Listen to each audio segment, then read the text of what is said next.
قرآن مجید فرقان حمید کی آیات بینات کی طرف توجہ کریں.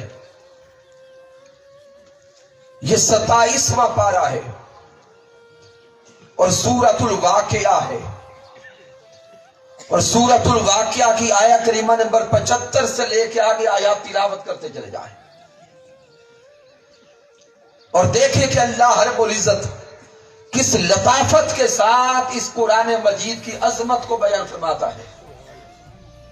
میرے اللہ نے ارشاد فرمایا فلا اقسم بمواقع النجوم.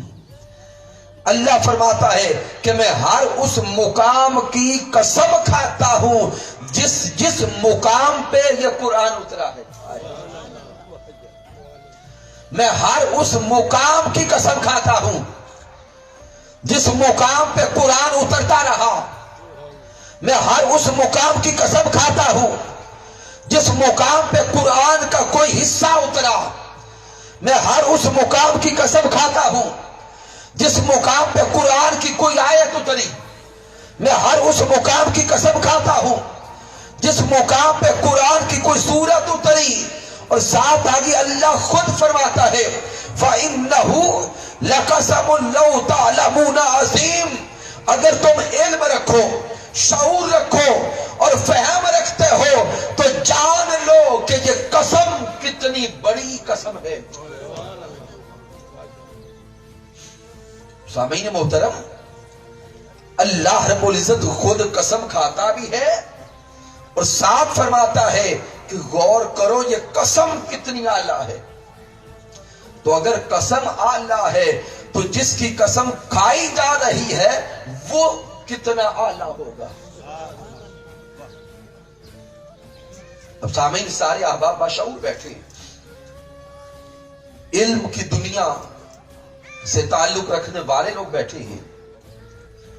اگر ہم غور کریں کہ ہم انسان بھی قسم کھاتے ہیں،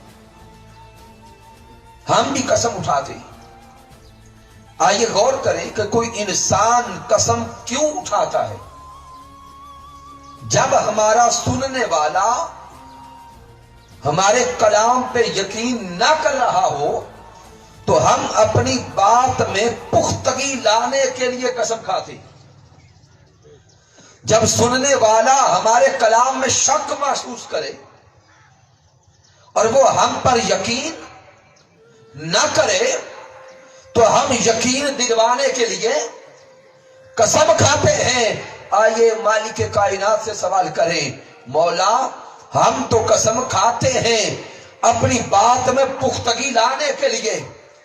تو رب کائنات ہے اور تو اس قرآن کی قسم کھاتا ہے.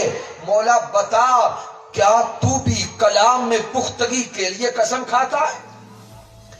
تو اللہ فرماتا ہے نہیں، میرا کلام یقین دلوانے کے لیے، پختگی پیدا کرنے کے لیے قسموں کا محتاج نہیں ہے.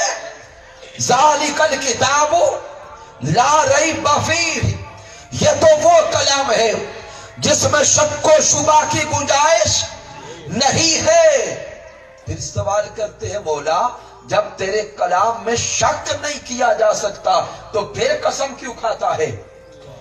تو مالک کائنات فرماتا ہے کہ میں رب ہو کر جب کسی شے کی قسم اٹھاتا ہوں تو وہ قسم اس شے کی عظمت کو ظاہر کرتی ہے، اس شے کی رفعت کو ظاہر کرتی ہے.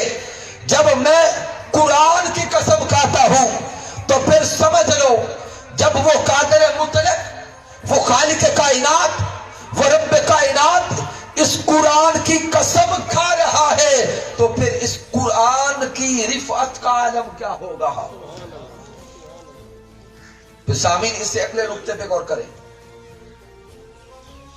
کہ قسم تو کھائی گئی اور رب کائنات اس مقام پہ کس مقام کی قسم کھا رہا ہے. آیا کریمہ تو ایک ہے لیکن اللہ رب العزت کا انداز بیان دیکھیں، فلا اقسم بمواقع النجوم، میں ہر اس مقام کی قسم کھاتا جہاں پہ قرآن کا کوئی حصہ اترا. تو آئمہ علوم القرآن بیان کرتے ہیں کہ قرآن مجید فرقان حمید کی آیات اور سورتوں کو 2 حصوں میں تقسیم کیا جاتا ہے. ہجرت مدینہ سے پہلے جو آیات اور سورتیں نازل ہوئی ان کو مکی سورتیں کہتے ہیں. ہجرت مدینہ کے بعد جو آیات اور سورتیں نازل ہوئی ان کو مدنی سورتیں کہتے ہیں. ارے جب تک میرے مصطفیٰ مکہ المکرمہ میں تھے تو قرآن کا نزول مکہ میں ہوتا رہا. جب میرے آقا مدینہ المنورہ تشریف لائے تو قرآن کا نزول مدینہ المنورہ میں ہوتا رہا. میرے آقا مقام احد پہ تشریف لے گئے تو قرآن کا نزول مقام احد پہ ہوا. تاجدار کائنات مقام خندق پہ گئے تو قرآن کا نزول مقام خندق پہ ہوا. پیارے مصطفیٰ جبل نور پہ گئے تو قرآن کا نزول جبل نور پہ ہوا. میرے مصطفیٰ حجرات ازواج میں گئے تو قرآن کا نزول حجرات میں ہوا. ارے دیکھتے جاؤ جدھر جدھر میرے مصطفیٰ جاتے ہیں ادھر ادھر اللہ کا قرآن آتا ہے. اور اللہ کیا فرماتا ہے؟ فلا اقسم بمواقع النجوم. جس مقام پہ قرآن اترا میں اس مقام کی قسم کھاتا ہوں. تو راز کیا کھل رہا ہے؟ اگر میرے حبیب مکہ میں تھے تو قرآن مکہ میں اترا تو مالک کائنات مکہ المکرمہ کی قسم کھاتا ہے. اگر میرے مصطفیٰ مدینہ تشریف لائے تو قرآن مدینہ میں اترا تو رب کائنات مدینہ کی قسم کھاتا ہے.